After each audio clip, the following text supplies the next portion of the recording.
Hello class, very good morning. I am your teacher Brajesh. I am here with you again with the topic clauses. Class 7 Fun with Grammar. This is also based on Class 7 Fun with Grammar, your syllabus book. Clauses, already I have given you a video, but today I will talk about the clauses with the exercise based on your syllabus, based on your this book. So let's start with clauses. First of all, you should know what the clauses are. In my last video, I have told you regarding phrases. Phrases and clauses, they are the part of the sentence. So many sentences we read. So this is the important part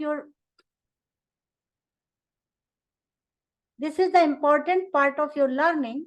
You should know what is the difference between sentence, phrase and clause, because they all are related to sentence. They are the part of the sentence.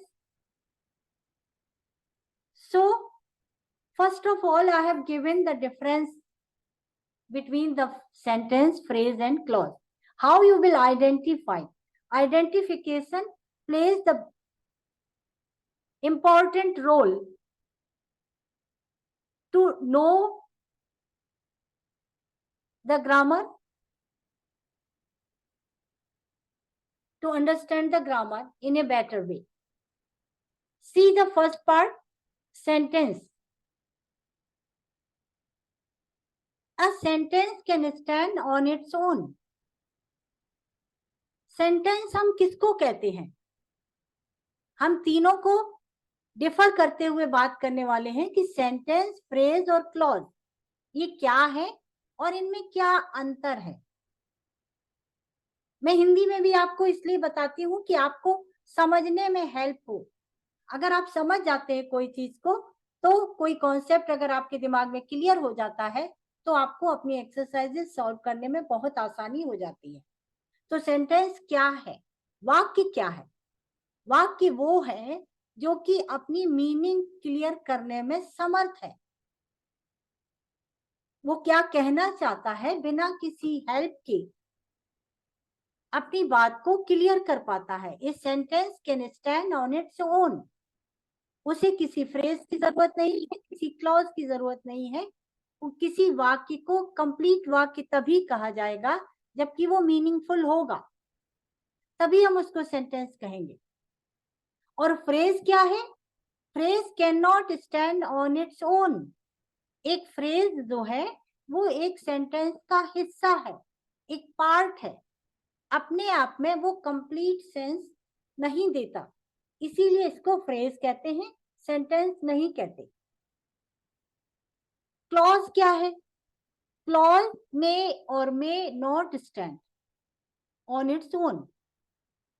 Clauses वो होते हैं जो कई बार तो sentence की तरह अपनी meaning clear कर पाते हैं और कई बार ऐसा नहीं होता.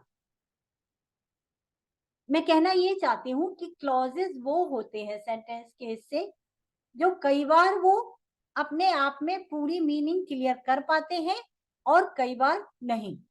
तो that's why I have written may और may not stand on its own. Clause कई बार अपने आप में पूरा सेंटेंस होता है और कई बार नहीं होता है. तो sentence, phrase and clause, you should differentiate in your mind what are the difference between all of them. इनके बीच में क्या अंतर है ये आपको पहचानना आना चाहिए. Now move on. One more difference is that कि suppose if I am telling you with the example, he saw a boy wearing a black hat. Here we are differentiating between phrase and clause. मैं यहाँ पर आपको phrase और clause का difference बताने की कोशिश कर रही हूँ, जबकि सेंटेंस में किसी की जरूरत के बिना सेंटेंस अपने आप में पूरा होता है, पूरी मीनिंग क्लियर करता है, फ्रेज और क्लॉज नहीं करते। तो फ्रेज और क्लॉज का डिफरेंस आपको पता होना चाहिए। तो वो क्या है? With example I am trying to tell you. See the first sentence, he saw a boy wearing a black hat. Here they have not given the subject who was wearing a black hat. So that's why this is the phrase. If that will be the clause, your sentence will be who was wearing a black hat. Who is used here as a subject. So this will be the clause. So you should know the difference between a phrase is not having the subject, what it having? A non-finite verb. Wearing is a non-finite verb. In your book also they have given with the example. And in second one, who was wearing a black hat, who is used as a subject. So basic difference is, if you are seeing a sentence without the subject, clear cut, this is a phrase. If the sentence is having a subject, that means it is a clause. Clauses, subordinate clause, main clause. Main clause कहते हैं मुख्य हिस्सा किसी sentence का, और उस sentence के समर्थन में, हेल्प करने में अगर किसी सेंटेंस की आवश्यकता पड़ती है मीनिंग को ज्यादा क्लियर करने के लिए, तो हम उसे सबॉर्डिनेट क्लॉज कहते हैं। कहना मैं ये चाहती हूँ कि क्लॉज में किसी भी सेंटेंसेस में एक या दो क्लॉज हो सकते हैं, मेन क्लॉज, सबॉर्डिनेट क्लॉज। जबकि फ्रेज में कोई सब्जेक्ट नहीं होता, क्लॉज में सब्जेक्ट हो भी सकता है और नहीं भी। Now move on. Clauses, a clause is a group of words. अब क्लॉजेस क्या है? बेसिकली आज का टॉपिक क्लॉज है। ये तो मैंने आपको हेल्प के लिए बताया था कि क्लॉज और फ्रेज में इजीली आप कैसे डिफरेंशिएट कर सकते हैं। फ्रेज में सब्जेक्ट नहीं होगा, क्लॉज में सब्जेक्ट होगा। यहाँ पर क्लॉज की डेफिनेशन ये है कि ग्रुप ऑफ वर्ड्स होते हैं जिनको कि हम क्लॉज कहते हैं, that forms part of a sentence, जो कि किसी सेंटेंस का एक पार्ट होते हैं, पूरा सेंटेंस नहीं होते, and finite verb of its own, और इनकी एक फिनिट वर्ब भी होती है। It must be a part of sentence which consist two or more clauses. They are of 3 types, जिसमें कि सेंटेंस के 2 पार्ट हो सकते हैं जिनको कि हम क्लॉज कहते हैं, मेन क्लॉज, सबऑर्डिनेट क्लॉज। ये क्लॉजेस 2 या उससे ज्यादा भी हो सकते हैं। आइए इनके प्रकार देख लेते हैं कि ये कितने तरह के होते हैं। क्लॉजेस के प्रकार कौन कौन से हैं? First of all noun clause, second one adjective clause, and third one adverb clause. Again, boys, girls, you have to know the definition of noun in your mind. Again, remind in your mind what is the definition of noun, adjective and adverb. बच्चों, मैं ये कहने वाली हूँ कि ये English grammar या English आपको सीखना है तो ये तीनों ही आपका पीछा छोड़ने वाले नहीं हैं। आप इनको पहचानना और इनकी परिभाषा को समझना, पता होना आपको चाहिए कि क्या इनकी परिभाषा है, क्या चीज नाउन है, क्या एडजेक्टिव है और क्या एडवर्ब है। जैसा कि मैं हमेशा आपसे कहती हूँ, आइडेंटिफिकेशन इज मस्ट। पहचाने बिना आप इनको ट्रीट करना नहीं सीख पाएंगे। तो नाउन क्या है? वो जो कि किसी व्यक्ति या किसी वस्तु का नाम है। एडजेक्टिव क्या है? विशेषण है जो कि किसी की विशेषता बताते हैं, किसी की खासियत के बारे में बात करते हैं। और किसकी खासियत के बारे में? ऑब्वियसली नाउन या प्रोनाउन, जो कि सब्जेक्ट की जगह पर यूज किए जाते हैं संज्ञा या सर्वनाम की विशेषता बताने वाले शब्दों को हम विशेषण कहते हैं, जो कि हिंदी में डेफिनेशन है। और एडजेक्टिव्स वो वर्ड्स हैं, इंग्लिश में अगर मैं कहूँ तो adjectives are the words which describe noun और प्रोनाउन। या तो वो नाउन क्यों बताते हैं या प्रोनाउन के बारे में कुछ बात करते हैं। एडवर्ब क्या है? एडवर्ब है किसी टाइम के बारे में, किसी तरीके के बारे में, किसी जगह के बारे में बात करते हैं। काम करने के ढंग को, काम करने के टाइम को, काम करने की जगह के बारे में जो बात करते हैं वो एडवर्ब होते हैं। और सेंटेंस में नाउन, कोई क्लॉज हो सकता है जिसमें कि नाउन के बारे में बात की गई है। अगर नाउन और एडजेक्टिव हो सकता है, अगर एडजेक्टिव नाउन की तरह काम कर रहा है, सब्जेक्ट की तरह काम कर रहा है, और एडवर्ब भी हो सकता है कोई क्लॉज। तो हर एक सेंटेंस में ये क्लॉजेस होते हैं। Now how you will identify them? Noun clause, adjective clause, adverb clause in your sentence. Noun clause, first of all, we talk about a clause that functions of a noun. एक ऐसा sentence का हिस्सा जो कि noun की तरह काम करता है। अब नाउन की तरह काम कौन करेगा, ये हमको पहचानना है अपने सेंटेंसेस में। वो क्लॉज जो कि नाउन की तरह काम करता है वो नाउन क्लॉज कहलाता है। Now see the example. Sentence number first, he thought that his dog was lost. Now ask the question what? What he thought. In identification of the noun, you should ask the question what. Whatever comes in the answer is your noun clause.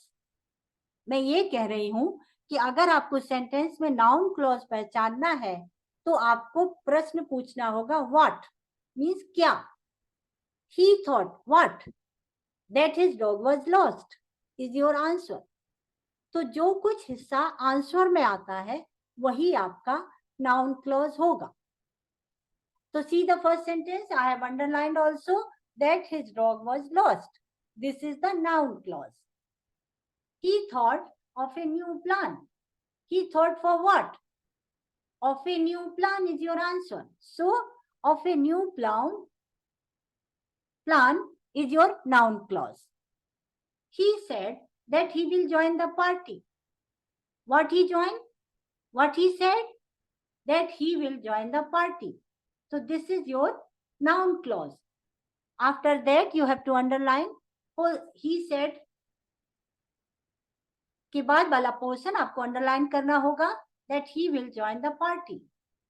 Next देखिए, the student said that the test was easy. Ask the question, what students said? They said that the test was easy. So that the test was easy will get the underlining because this is your noun clause. The boy who comes first will get the prize. Who comes first will get the prize is your answer. You have to underline the noun clause from who. Again, you can check your answer itself. Now we know why we need to plant more trees. Now we know, अब हमें पता चला कि हमें ज्यादा पेड़ क्यों लगाने चाहिए. Why we need, हमको ज्यादा पेड़ लगाने की क्यों जरूरत है. तो what we know now, अब हमको क्या पता चला, हमको पता चला कि आंसर में जो आता है वही हमारा नाउन क्लॉज है. तो आपको अंडरलाइन करना होगा as I have given you why we need to plant more trees. Next one, he wondered why everybody was ignoring him. What he wondered, अब उसे क्या पता चला, why everybody was ignoring him, उसको सभी क्यों इग्नोर कर रहे थे. So that will be your noun clause. The waiter asked whether we would order ice cream. What waiter asked? Waiter ने क्या पूछा. इसके आंसर में जितना भी सेंटेंस का पोर्शन आता है वही आपका नाउन क्लॉज है. तो आप अपनी एक्सरसाइज को अपने आप कीजिए और क्वेश्चन पूछिए व्हाट, जो भी आपको आंसर में मिलता है वही नाउन क्लॉज है, और इस तरीके से आप अपनी एक्सरसाइज को खुद ही चेक कर सकते हैं। Move on, next exercise, adjective clause. What is the adjective clause? First you should know what is the adjective, विशेषण क्या है, और क्लॉज क्या है, सेंटेंस का हिस्सा। So now we will find out how they are giving in your sentence a adjective clause.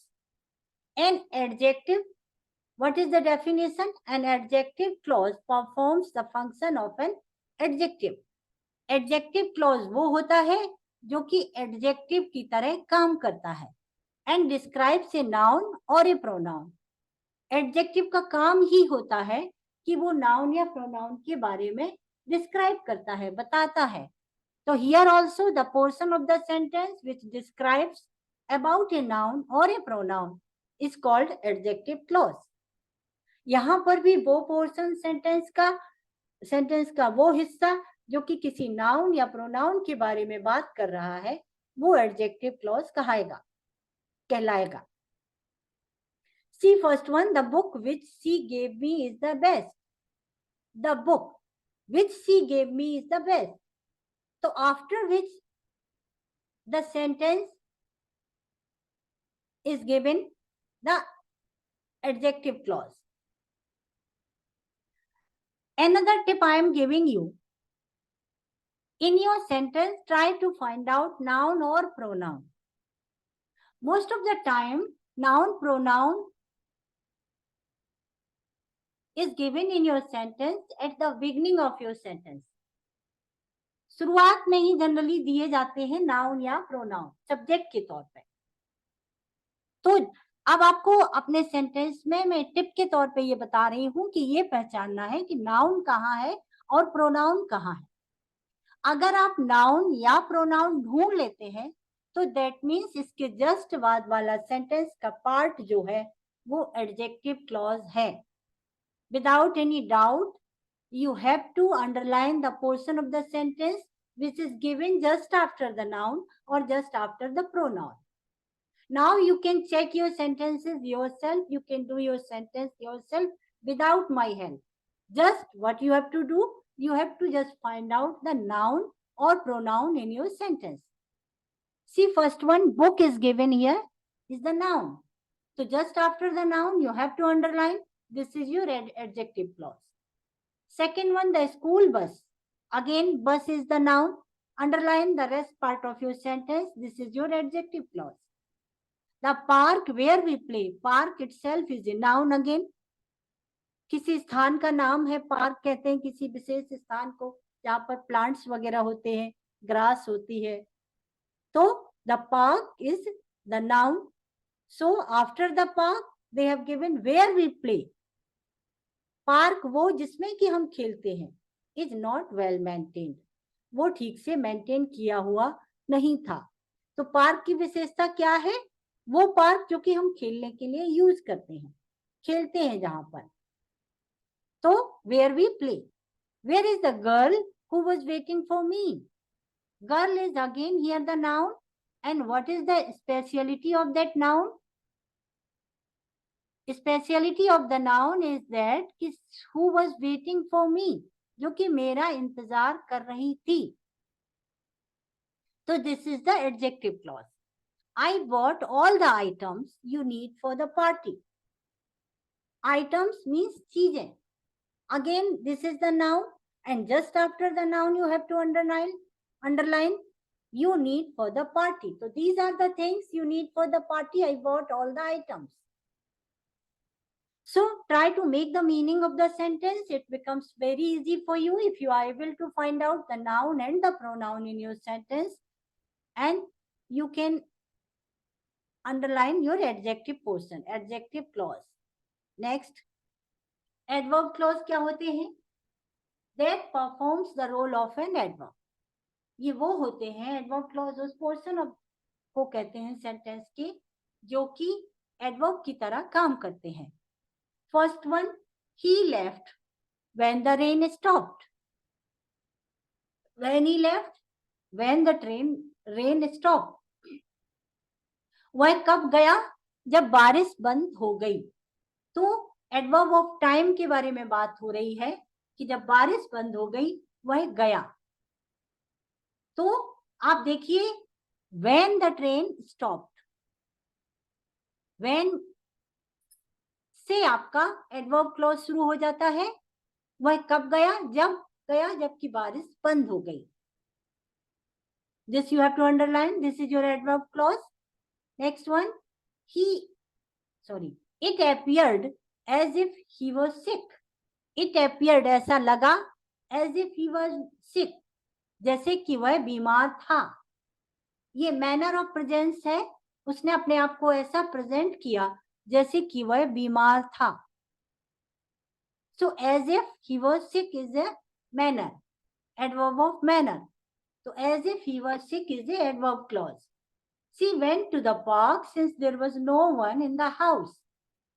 Here they are giving you a reason why she went to the park. She went to the park because there was no one in the house. Since there was no one in the house. So this is the part of adverb clause. Since, क्योंकि घर पर कोई नहीं था इसलिए वह park में गई थी। She went to the park is the main portion of the sentence. Since there was no one in the house is the reason. Reason adverb में देते हैं, किस कारण से वो पार्क में गई, तो ये हिस्सा आपका adverb clause कहाएगा। Since there was no one in the house. Next one, you should not talk. आपको बात नहीं करनी चाहिए। कब नहीं करनी चाहिए? When I am teaching in the class, जब मैं कक्षा में पढ़ा रही हूं। तो when I am teaching in the class is related to the time, adverb of time. So this is the adverb clause of your sentence. I plant trees wherever I find a place. I plant trees. This is the main clause. Basic sentence is I plant trees. But just after that, you can check out wherever I find the place. जहां कहीं भी मुझे स्थान मिला वहां मैंने पेड़ लगाए। तो wherever is related to the adverb of place, स्थान के बारे में बात हो रही है। So that's why this is your adverb clause. Hit the ball hard, as Mahi does. Hit the ball hard. This is your main clause, main part of the sentence.